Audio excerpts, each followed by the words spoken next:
You're at the zoo. All the meerkats look weird. Something has gone terribly wrong. Someone has gone and switched their heads and tails around.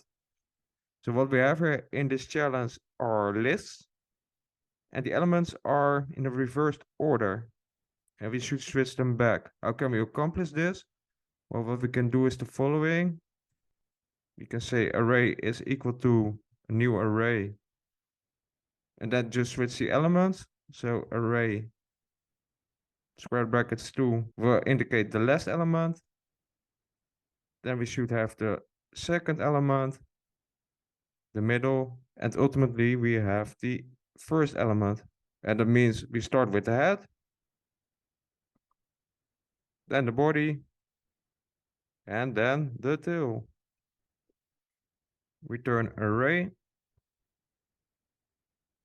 Ta-da! This is just a manual method.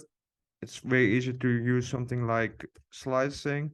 So we can use double colon, -1. And that means start printing out the first character and go backwards from there. Head, body, tail. Heads, body, tails. Top, middle, bottom, and so on and so forth. And there we go.